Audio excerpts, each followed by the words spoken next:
요한복음 12장 12절에서 19절까지 있는 말씀 봅니다. 요한복음 12장 12절에서 19절까지. 요한복음 12장 12절에서 19절 한 절씩 교독합니다. 제가 먼저 12절 읽겠습니다. 그 이튿날에는 명절에 온 큰 무리가 예수께서 예루살렘으로 오신다는 것을 듣고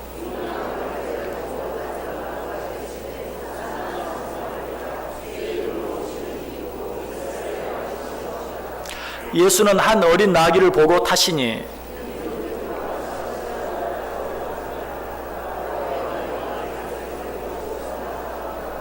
제자들은 처음에 이 일이 깨닫지 못하였다가 여호와께서 영광을 얻으신 후에야 이것이 예수께 대하여 기록된 것임과 사람들이 예수께 이같이 한 것임이 생각났더라.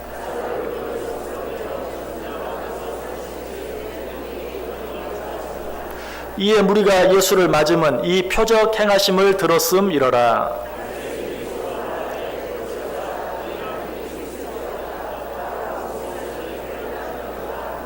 아멘. 우리 옆 사람들과 한번 인사할까요? 참 잘 오셨습니다. 큰 은혜 받으시기 바랍니다. 네, 오늘도 예배를 통해서 하나님의 큰 은혜가 여러분 모두 가운데 넘치시기를 주님의 이름으로 간절히 축원합니다. 자, 영화 광고 드렸는데요. 한 가지만 더, 우리 청년들도 이 영화를 꼭 보시기 바랍니다. 이 아주 글쎄요, 뭐 논리적으로 잘, 과학적으로 잘 만들어졌다 이렇게 말하는 것이 좀 이상하긴 하지만 이 논리적인 그런 시대에 살고 과학적인 것을 중요하게 생각하는 시대에 사는 우리 젊은 청년들에게도 이 영화는 굉장히 좋은 영화라고 생각이 되어져요. 그래서 우리 청년들도 꼭 다른 영화, 뭐 쓸데없는 영화에 없겠지만 그런 영화들 보지 마시고 이 영화 꼭 보실 수 있기를 바랍니다. 자, 오늘 본문에 나타난 이 사건, 예수님께서 나귀 새끼를 타시고 예루살렘 성에 입성하신, 그래서 수많은 사람들이 종려나무 가지를 흔들면서 그 예수님을 환영하시는 이 사건은 성경에 나타난 여러 사건들 가운데 정말 중요한 사건 가운데 하나입니다. 어떻게 그것을 알 수 있습니까? 이 사건은 마태복음, 마가복음, 누가복음, 요한복음 4복음서 가운데 빼놓지 않고 기록하고 있기 때문에, 여러분 4복음서에 빼놓지 않고 기록된 사건이 그렇게 많지 않아요. 아무리 많이 기록해도 세 복음서에는 있는데 어떤 다른 한 복음서에는 없는 내용이 대부분이에요. 그리고 여러분이 잘 알고 있는 내용이라 할지라도 어떤 한 복음서에만 기록되어 있고 나머지 세 복음서에는 기록되지 않은 내용들도 많이 있어요. 4복음서에 빼놓지 않고 기록한 내용은 예수님의 탄생, 예수님의 고난, 예수님의 죽음, 예수님의 부활, 예수님의 승천, 그리고 오늘 본문에 기록된 예수님께서 나귀 새끼를 타시고 예루살렘 성에 입성하신 사건, 이것들이 거의 전부예요. 이건 뭘 말해요? 이 사건이 예수님의 탄생이나 고난이나 죽음이나 부활이나 승천만큼이나 중요한 사건이라는 사실이에요. 왜 이 사건이 그렇게 중요한가?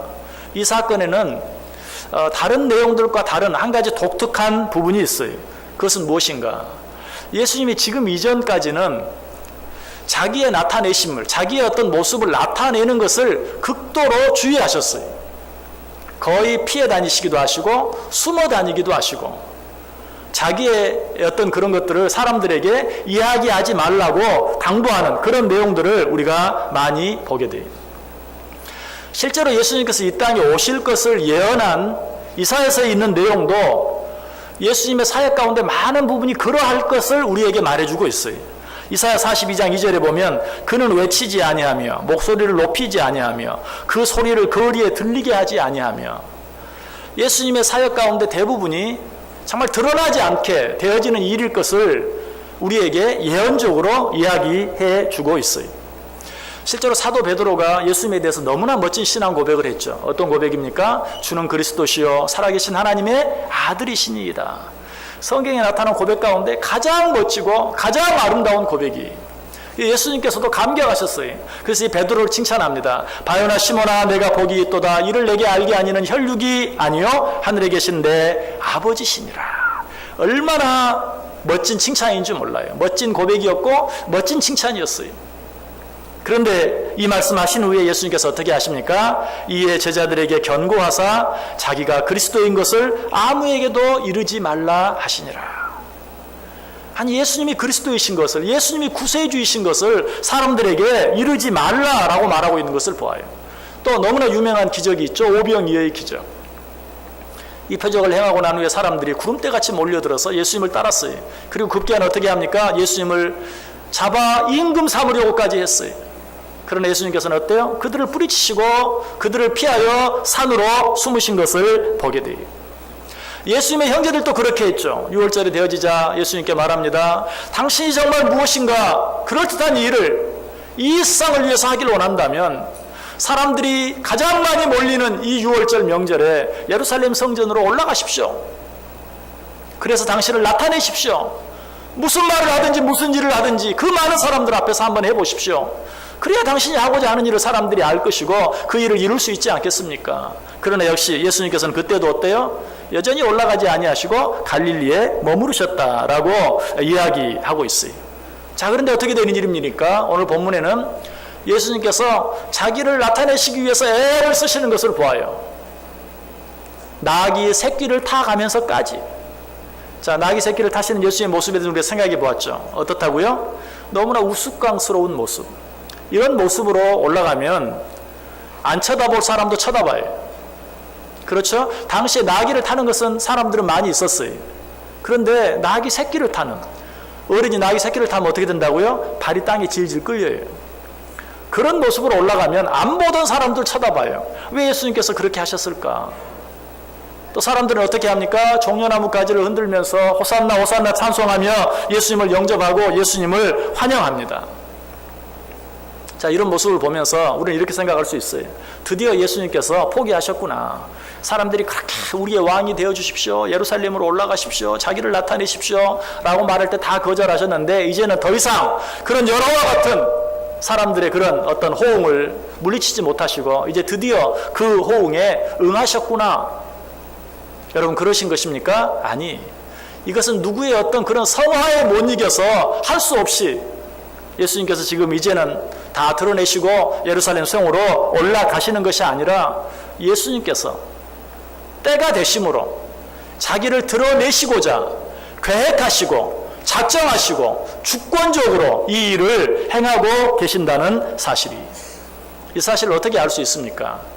오늘 본문 말고 누가복음 19장에 오늘 본문과 똑같은 내용이 기록되어 있는데요. 30절 31절에 보면 이르시되 너희는 맞은편 마을로 가라. 그리로 들어가면 아직 아무도 타보지 않은 나귀 새끼가 매어 있는 것을 보리니 풀어 끌고 오라. 만일 누가 너희에게 어찌하여 푸느냐 묻거든 말하기를 주가 쓰시겠다 하라. 예수님이 이제 이 나귀 새끼를 타고 올라가시기 위해서 제자들에게 저기 가면 나귀 새끼가 있을 것이다. 풀어 끌고 오라. 그런데 혹 주인이 왜 남의 나귀 새끼를 끌고 가느냐라고 말하면 옛날 같으면 뭐라고 말했어요? 절대 내가 했다고 그러지 말고 그냥 쓸 데가 있다고 해라. 그렇게 말했겠죠. 그죠? 절대 내가 했다고 말하면 안 된다. 실제로 그런 부탁 많이 했잖아요. 내가 그리스도인 것을 사람들에게 알리지 말라 라고까지 이야기했잖아요. 그런데 여기서는 뭐라고 말해요? 주께서 쓰시겠다고 하라. 당당하게 메시아인 당신께서 그것을 쓰시겠다고 그 사람에게 알리라 라고 이야기하고 있어요. 여러분, 이 일은 어때요? 할 수 없이 사람들의 성화에 못 이겨 되어진 일이 아니라 예수님께서 작정하시고 계획하시고 행하신 일이라는 사실, 이 일에 대해서 보다 더 적극적인 증거가 있어요. 방금 읽었던 그 누가복음 19장 말씀 이어서 계속해서 누가복음 19장 39절과 40절 말씀 보시면 무리 중 어떤 바리새인들이 말하되 선생이여 당신의 제자들을 책망하소서 하거늘 대답하여 이르시되 내가 너희에게 말하노니 만일 이 사람들이 침묵하면 돌들이 소리 지르리라. 사람들이 막 호산나 호산나 종려나무가지를 외치면서 웃옷을 벗어 길에 깔면서 난리법석을 떱니다. 옛날 같으면 어때요? 예수님이 먼저 조용히 좀 해라, 조용히 좀 해라. 예전 같으면 틀림없이 그렇게 하셨을 거예요. 그러나 예수님은 그렇게 하지 않죠. 사람들이 옆에서 저 사람들 너무 떠드니까 좀 말려달라 라고 이야기하는데도 예수님이 오히려 화를 내시면서 아니다, 저 사람들이 지금 저렇게 하지 아니하면 돌들이 일어나서 소리를 지를 것이다 라고 당당하게 말씀하고 계시는 것을 보게 돼요. 예수님께서 이처럼 극적으로 변하신 이유가 무엇일까요? 그 대답이 오늘 본문 속에 있습니다. 15절 말씀 보시면 이는 기록된 바 시온 따라 두려워하지 말라. 보라 너희 왕이 나귀 새끼를 타고 오신다 함과 같더라. 이것은 구약에 예수님께서 나귀 새끼를 타고 오실 것이라고 예언되어진 그 예언을 성취하기 위해서 지금 예수님께서 이렇게 하고 계신다. 구약성에 어디에 이 예언이 있습니까? 스가랴서 9장 9절에 있어요. 시온에 따라 크게 기뻐할지어다. 예루살렘에 따라 즐거이 부를지어다. 보라 내 왕이 내게 임하시나니 그는 공의로우시며 구원을 베푸시며 겸손하여서 나귀를 타시나니 나귀의 작은 것 곧 나귀 새끼니라. 스가랴서의 구약 성경에 예수님께서 나귀의 작은 것 곧 나귀 새끼를 타시고 오실 것에 대해서 분명하게 예언해 주고 있어요. 예수님께서는 이 예언의 말씀을 성취하시기 위해서 지금까지는 그렇게 자기를 오히려 나타내지 아니하고 피하여 다니셨고 또 숨기까지 하셨던 그 예수님, 자기에 대해서 사람들에게 알리지 말라고 부탁까지 하셨던 주님께서 이제는 모든 것 다 내려놓고 자기 자신을 온 세상에 드러내는 그런 모습을 보게 돼요. 무엇하기 위해서요? 구약에 예언된 예언을 성취시키기 위해서. 혹 이런 일들을 보면서 이렇게 생각하는 사람도 있을 수 있어요.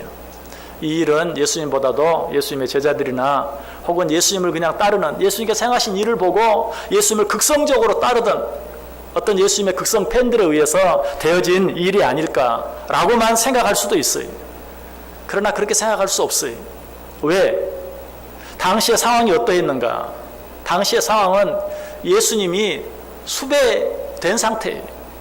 예수님의 그 포스터가 전국 방방곡곡에 붙어서 누구든지 예수를 잡는 자는 신고만 해라. 그래야만 예수를 잡아 죽이겠다 라고 방이 붙어 있는 그런 상황이었어요. 오늘 보면 바로 앞에 있는 요한복음 11장 57절에 이는 대제사장들과 바리새인들이 누구든지 예수 있는 곳을 알거든 신고하여 잡게 하라 명령하였음이러라. 지금 예수가 전국에 수배된 상황에 있어요. 이런 가운데서 예수님의 제자들이나 예수님을 따르는 자들이 이런 일들을 행할 것이다. 그것뿐만이 아니죠. 오늘 본문이 기록되는 요한복음 12장 10절에 보면 대제사장들이 나사로까지 죽이려고 모의하니, 예수님이 다시 살리신 나사로까지, 이 말은 예수님을 추종하고 따르는 자들까지도 함께 죽이려고 하는 그런 괴계가 있는 것을 보게 돼요. 이런 때야말로 몸을 사려야 할 때, 몸을 낮춰야 할 때, 여러분 예수님이 십자가에 달리실 때 어떠했습니까? 예수님을 따르는 자들은 물론이요, 예수님의 제자들까지도 다 뿔뿔이 흩어지고 도망가고 말았어요. 그런데 지금 예수님이 전국에 수배령이 떨어진 이런 가운데 자칫 잘못하면 뭐 신고하지 않으면 그만일 뿐만 아니라 나도 내가 예수님을 추종한다는 사실, 내가 예수님을 믿는다는 사실을 알기만 하면 내 생명까지도 위태해지는 이러한 때에 사람들이 그토록 정려나무 가지를 흔들면서 호산나 호산나 외치면서 그런 일들을 지금 꾸밀 수 있는 그런 상황이 아니라는 사실이. 그래도 믿음이 있으면 할 수 있죠. 물론 그렇죠. 그런데 믿음도 없었어요. 지금 예수님의 제자들에서 오늘 본문이 뭐라고 말합니까? 16절 보세요. 제자들은 처음에 이 일을 깨닫지 못하였다가 예수께서 영광을 얻으신 후에야 이것이 예수께 대하여 기록된 것임과 사람들이 예수께 이같이 한 것임이 생각났더라.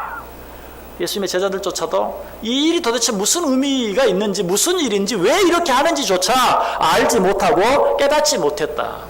예수님과 3년 동안 함께 먹고 함께 자면서 생활했던 제자들조차도 그 사실을 몰랐다면 단순히 몇 번 예수님 따라다니면서 예수님이 행하시는 기적을 보고 병 고쳐지는 일들을 보고 이런 일들을 보았던 자들이 그 사실을 어떻게 알았겠는가? 구약에 이런 일들이 있으니 그 예언대로 우리가 이 일을 성취해야 우리가 믿는 예수님이 메시아인 것이 온 세상에 드러나지 않겠느냐라고 그 일을 어떻게 꾸밀 수 있겠어요? 도대체 지금 이 일이 무슨 일인지 예수님의 제자들도 몰랐고 따르는 자들은 더더욱 모르는 그런 상황 가운데서 이런 일들이 그들이 만들어서 되어질 수 없다는 것이. 자, 그러면 이 일이 일어난 이유는 오직 뭐예요? 예수님께서 구약에 예언되어진 그 예언을 성취하시기 위해서 예수님 자신이, 예수님이 친히, 예수님께서 주권적으로 이 일을 계획하시고 행하고 계신다는 사실이. 예수님께서는 지금까지, 이전에도 그러했었고 지금도 그렇게 하고 계시고 앞으로도 예수님의 전 삶은 구약을 통해 예언되어진 예언을 성취하는 삶이었어요. 먼저 예수님께서 일찍이 행하셨던 성전 청결 사건, 성전 정화 사건, 여러분 이 사건도 구약에 예언되어진 예언의 성취였어요. 시편 69편 9절에 보면 주의 집을 위하는 열성이 나를 삼키고 주를 비방하는 비방이 내게 미쳤나이다. 시편에 이미 주의 전을 사모하는 열심이 나를 삼켰다. 예수님께서 성전 청결 사건을 하시는 것을 보고 많은 사람들이 그를 비방하고 비난하는 그런 일들이 있을 것이 예언되어져 있고 그걸 아시면서도 예수님께서는 그 일을 성취하시는, 또 제자들은 이때도 마찬가지죠. 성전 청결 사건을 행하실 때 제자들은 그것이 무슨 의미인지 구약 시편 69편 9절에 기록된 말씀을 생각하면서 예수님이 지금 그 일을 성취하고 있구나 라고 깨닫지 못했어요. 알지 못했어요. 역시 요한복음 2장 17절에 그 사실을 이야기하죠. 제자들이 성경 말씀에 주의 전을 사모하는 열심이 나를 삼키리라 한 것을 기억하더라. 그들도 이 사건이 지난 후에서야 비로소 그 사실을 깨닫고 알게 된 것을 보게 돼요. 여러분, 하나님의 말씀 읽어도 또 하나님의 말씀 들어도 잘 잊어버리시죠. 잘 생각이 나지 않죠. 여러분 너무 실망하지 마시기 바랍니다. 예수님의 제자들도 그랬어요. 예수님께 직접 사사를 받은 예수님의 제자들도 예수님께서 자기들에게 직접 하신 말씀, 예수님께서 얼마나 많이, 우리가 이전에 이미 몇 주 전에 생각해 보았죠. 영광을 얻으신 후에야 라는 제목을 가지고 생각해 보았어요. 얼마나 많은 것들, 자기가 고난받아야 될 것들, 자기가 죽어야 될 것들 가르쳐 주셨어요. 구약 성경을 인용해 가시면서까지. 그러나 제자들은 어때요? 그 사실을 깨닫지 못했어요. 잊어버렸어요. 알지 못했어요. 다 지나가고 난 다음에서야, 그야말로 성경이 표현한 그대로 영광을 얻으신 후에야 그 사실을 그때서야 비로소 깨닫는 것을 보아요. 여러분 우리들도 그럴 수밖에 없어요. 그렇기 때문에 지금 내가 다 이해할 수 없다고 해서, 또 지금 내가 다 기억할 수 없다고 해서 난 읽어도 소용없어, 난 들어도 소용없어 하고 포기하지 마시고, 그럼에도 불구하고 하나님의 말씀을 끊임없이 읽고 듣고 묵상하고 배우고 공부하고, 그렇게 하면 성령님께서 약속하신 것처럼 내가 읽고 내가 듣고 내가 배운 그 말씀을 가장 적절한 때에 생각나게 해주실 줄 믿습니다. 여러분 괜히 여러분 머리 나쁘다고 여러분 머리만 쥐어박지 마시고, 성령님께서 때가 되시면 내가 읽은 이 말씀을 생각나게 하시고, 그 말씀이 힘이 되게 하시고, 그 말씀이 능력이 되게 하시고, 그 말씀이 믿음이 되게 하셔서 내게 주어진 그 내 힘으로는 감당할 수 없는 일들을 감당하게 하시고 이길 수 있게 해주실 것이다 라고 믿으시기 바라요. 여러분 하나님의 말씀 속에는 그런 힘이 있고 그런 능력이 있어요.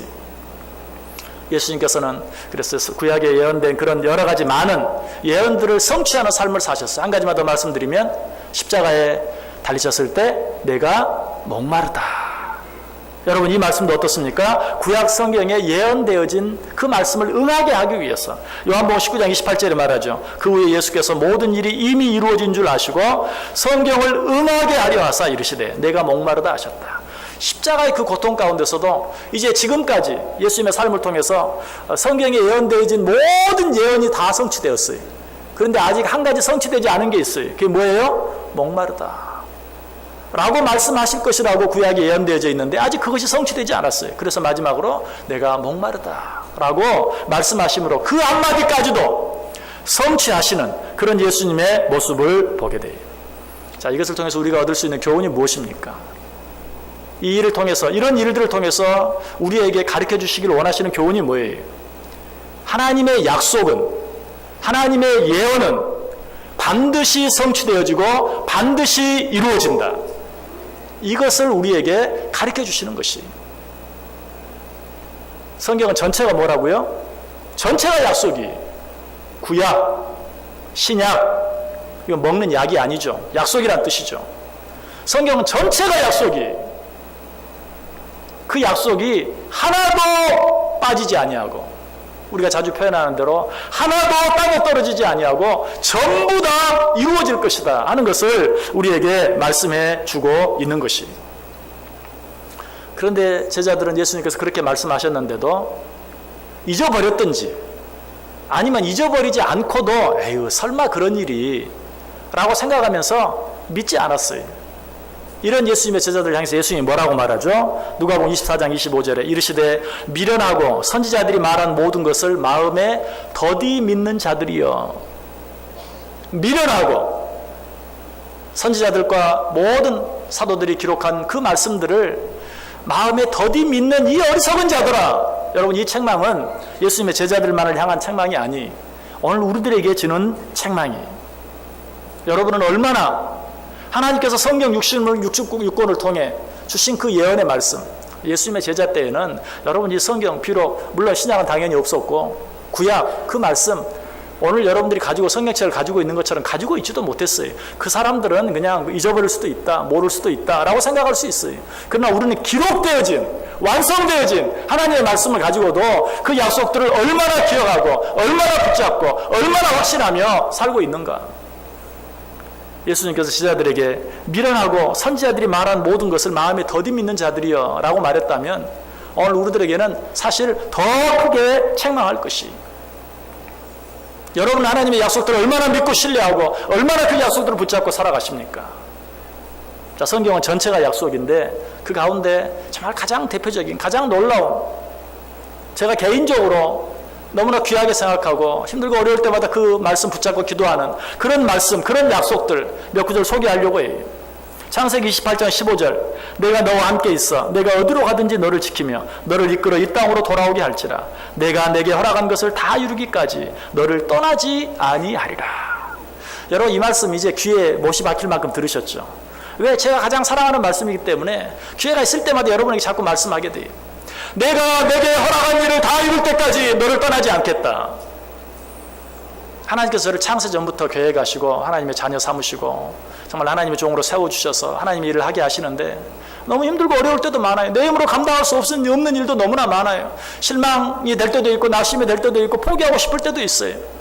그럴 때마다 힘이 되는 말씀, 내가 내게 허락한 일을 다 이룰 때까지 내가 너를 떠나지 않겠다. 여러분 이 약속이 저에게만 주시는 말씀입니까? 저에게만 주시는 말씀이에요? 여러분 모두에게 주시는 말씀이에요. 내가 너에게 허락한 일을 창세전에 여러분을 택하여 하나님의 아들로 딸로 작정하실 때부터 여러분을 통해 이루시기를 원하는 일이 있어요. 그 일을 다 이룰 때까지 내가 너를 버리지 않겠다, 내가 너를 떠나지 않겠다 라고 약속하고 계시는 것이, 여호수아 1장 5절에도 말해요. 내 평생에 너를 능히 대적할 자가 없으리니 내가 모세와 함께 있었던 것 같이 너와 함께 있을 것임이라. 내가 너를 떠나지 아니하며 버리지 아니하리라. 누구에게 하시는 말씀이죠? 여호수아에게. 모세의 뒤를 이어 맡겨진 일을 감당하여 하는데 두려움에 떨고 있는 여호수아에게 너는 두려워하지 말라, 놀라지 말라, 내가 너와 함께 하겠다. 내가 모세와 함께 있던 것 같이 너와 함께 하겠다. 여러분 성경의 인물 가운데 가장 여러분이 정말 존경하고 사랑하고 본받기를 원하는 그런 인물이 누가 있습니까? 그 사람과 함께 했던 것처럼 내가 너와도 함께 하겠다. 믿으십니까? 이것이 하나님의 약속이, 모세와 함께 했던 것처럼, 엘리야와 함께 했던 것처럼, 그 연약하고 부족한 베드로와 함께 했던 것처럼 내가 너와 함께 하겠다. 이사야 41장 10절에도 말합니다. 두려워하지 말라, 내가 너와 함께 함이라. 놀라지 말라, 나는 내 하나님이 됨이라. 내가 너를 굳세게 하리라. 참으로 너를 도와주리라. 참으로 나의 의로운 오른손으로 너를 붙들리라. 얼마나 같은 말을 반복해서 이야기하고 있습니까? 그러니 너희는 두려워하지 말고 놀라지 말라. 이사야 43장 2절에도 말합니다. 내가 물 가운데로 지날 때에 내가 너와 함께 할 것이라. 강을 건널 때 물이 너를 침몰하지 못할 것이며 내가 불 가운데로 지날 때에 타지도 아니할 것이요 불꽃이 너를 사르지도 못하리니. 여러분 지금 삶의 모습이 마치 불 가운데로 지나가는 것 같고 물 가운데로 지나가는 것 같은 그런 상황 가운데 있는 분 계십니까? 그래도 염려하지 말아라. 그 물이 너를 삼키지 못하게 만들겠다. 그 불이 너를 태우지 못하게 하겠다. 하나님의 약속이, 우리는 이 하나님의 약속 붙잡고 담대할 수 있어야 돼요.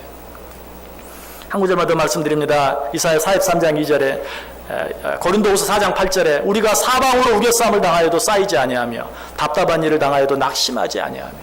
그야말로 정말 사면초가 사방으로 문제들이 나를 둘러싸고 있는 그런 때라 할지라도 너는 두려워하지 말라. 왜? 결코 그 일들이 너를 완전히 둘러싸지 못하도록 내가 너를 지키고 보호하겠다라고 말씀하고 있어요. 여러분, 구약에만 이런 약속들이 있습니까? 아니, 신약에도 있어요. 예수님께 친히 뭐라고 말씀하십니까? 그런즉 너희는 먼저 그의 나라와 그의 의를 구하라. 그리하면 이 모든 것을 너희에게 더하시리라. 우리는 사실 이럴 때는 어떻게 해야 하나, 어떻게 해야 할지 알 수 없는 때가 참 많아요. 여러분, 그럴 때 염려하지 마시고 먼저 그의 나라와 의를 구해보세요. 먼저 그의 나라와 의를 구해보세요. 그러면 내일은 어때요? 하나님께서 책임져 주신다. 먼저 그의 나라와 의를 구하라. 그리하면 이 모든 것을 너희에게 더하시리라. 마태복음 11장 28절에도 수고하고 무거운 짐진 자들아 다 내게로 오라. 내가 너희를 쉬게 하리라. 여러분, 참 피곤한 세상 가운데 살고 있어요. 글쎄요, 참 잘 사는 세상이 되었고 정말 모든 것들이 발전해서 이전과는 비교할 수 없는 그런 세상이 되었는데도 이전과는 비교할 수 없는 피곤함, 낙심할 수밖에 없는 일들, 상황들, 불안한 일들, 두려운 일들이 얼마나 많은지 몰라요. 주님께서는 미리 아시고 말씀하셨어요. 수고하고 무거운 짐진 자들아 다 내게로 오라. 내가 너희를 쉬게 하리라. 하나님 앞에 나오시고 하나님 앞에 여러분의 모든 짐을 내려놓으세요. 그래서 사도 바울은 또 뭐라고 말합니까? 아무것도 염려하지 말고 오직 모든 일에 기도와 간구로 너희 구할 것을 감사함으로 하나님께 아뢰라. 그리하면 모든 지각에 뛰어난 하나님의 평강이 그리스도 예수 안에서 너희 마음과 생각을 지키시리라. 하나님의 약속이. 여러분, 제가 몇 구절이나 했습니까? 왜 이렇게 성경 구절을 많이 읽는 거야? 10구절도 못했어요. 성경 전체는 모두 몇 구절입니까? 여러분, 셀 수도 없이 많아요. 셀 수도 없이 많아요. 그 모든 것들이 무엇이라고요? 나를 위해 주신 하나님의 약속이.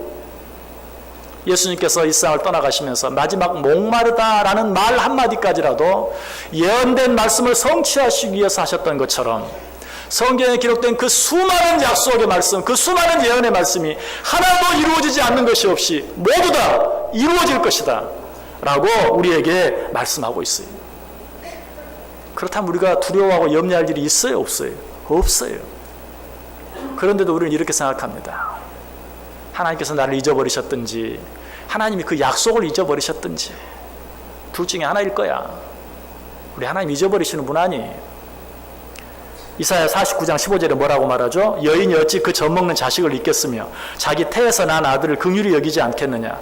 그들은 혹시 잊을지라도 나는 너를 잊지 아니하리라. 젖먹이를 둔 엄마가 그 젖먹이는 아이를 잊어버린다 할지라도 나는 너를 잊어버리지 않겠다라고 이야기하고 있어요. 이렇게 말씀하시는 것으로도 부족해서 이사야 14장 24절에도 만군의 여호와께서 맹세하여 이르시되 내가 생각한 것이 반드시 되며 내가 경영한 것을 반드시 이루리라. 믿으십니까? 하나님께서 생각하신 것, 계획하신 것, 예언하신 것 반드시 이루겠다. 그래서 예레미야 선지자는 아예 이 하나님을 이렇게 부릅니다. 이 일을 행하시는 여호와, 그것을 만들어 성취하시는 여호와. 우리 하나님은 그런 하나님이에요. 약속하신 모든 일들을 행하시는 여호와, 약속하신 모든 예언들을 성취하시는 여호와. 바리새인들이 오늘 예루살렘 성에 입성하시는 예수님의 모습을 보고 이 사실을 깨달았어요. 그래서 오늘 본문이 끝나는 19절에 뭐라고 말합니까? 바리새인들이 서로 말하되 볼지어다 너희 하는 일이 쓸데없다. 보라 온 세상이 그를 따르는도다. 저 사람들 좀 조용히 하게 해주세요 라고 사람들이 말했어요. 그런데 누가? 예수님의 제자들이 그런 게 아니고 예수님을 반대하는 바리새인들이 아이고 그만해 다 소용없어. 누가 예수님께서 하시려고 하시는 일을 막을 수 있겠느냐? 온 세상도 그를 막을 수 없다. 누가? 바리새인들이 그렇게 말하고 있어요. 하나님께서 약속하신 일, 예언하신 일, 그래서 예수님께서 지금 행하시고 있는 그 일을 누가 막을 수 있겠느냐? 예수님을 반대하고 예수님을 죽이려고 하는 적들의 입에서, 바리새인들의 입에서 이런 고백이 나오고 있는 것을 보게 돼요. 우리는 사실 누구를 통해서 보다 분명하게 알 수 있습니까? 헤롯과 빌라도를 통해 알게 되죠. 헤롯과 빌라도는 친구가 아니었어요. 서로 더 높은 자리에 올라가려고, 서로 더 높은 권력을 차지하려고 싸우는 정적이었어요. 그럼에도 불구하고 이들이 하나 된 때가 있었죠. 예수님을 잡아 죽이는 일, 이 일에 대해서만큼은 의기투합해서 하나가 되었어요. 그래서 어때? 예수님을 죽였어요. 그들은 자기들이 도모한 일이 이루어졌다고 생각할지 몰라요. 그러나 그 일을 통해 이루어진 것은 무엇이었습니까? 온 세상 인류를 구원하시기 위해 십자가에 달려 죽으시기 위해서 이 땅에 오신 그 예수님의 뜻, 하나님의 계획이 이루어졌어요. 누구를 통해서? 예수님을 가장 미워하고 가장 싫어했던 헤롯과 빌라도가 의기투합해서 하나님께서 계획하신 그 놀라운 일을 이루고야 만 것이. 여러분, 일상에 하나님의 뜻을, 하나님의 계획을, 하나님의 약속을 어길 수 있는 사람, 막을 수 있는 사람 아무도 없어요. 저는 이렇게 믿습니다. 하나님이 나 한 사람을 위해서 이 세상도 바꿔놓을 수 있다. 내일이라 아멘 안 하시는 거죠? 하나님은 나 한 사람을 위해서 이 세상도 바꿔놓을 수 있다. 여러분을 위해서도 마찬가지. 여러분 생각해 보세요. 여러분 자녀들 가지고 있죠? 가지고 있는 게 아니죠. 자녀들이 들으면 큰일 나요. 다 자녀들이 있어요. 여러분에게 전능한 능력이 있다면, 여러분이 못할 것이 없다면, 여러분 그 자녀를 위해서 쌍 바꿔놓겠어요? 안 바꿔놓겠어요? 바꿔놓을 수 있죠. 내가 모든 것을 할 수 있다면 내 자녀를 위해서 뭘 못하겠어요? 나도 내 자녀를 위해서 그렇게 하는데 하나님 아버지께서 나를 위해 천지를 창조하시고 그것들을 마음대로 하실 수 있는 능력이 있는 분이 나 한 사람을 위해서 그렇게 하실 수 있을까요? 없을까요? 아니 그렇게 할까요? 하지 않을까요? 하시죠. 이 사실을 못 믿는 분은 앞으로 절대로 하나님 아버지라고 부르지 마세요. 그런 분들은 하나님 아저씨라고 부르세요. 하나님 아저씨. 정말 하나님이 내 아버지이신 것을 믿는 자는 내게 필요하다면 이 세상을 바꾸어서라도 반드시 그 일을 행하고야 마신다는 사실을 믿으시기 바랍니다. 이 믿음 가지고 우리는 일상 어떤 일이 있다 할지라도 두려워하지 아니하고 담대하게 살아가야 돼요. 그래서 사도 바울이 우리에게 말합니다. 그런즉 이 일에 대하여 우리가 무슨 말을 하리요? 만일 하나님이 우리를 위하시면 누가 우리를 대적하리요? 믿으십니까? 만일 하나님이 우리를 위하시면, 우리 아버지 하나님이 나를 위하시면 누가 우리를 대적하리요?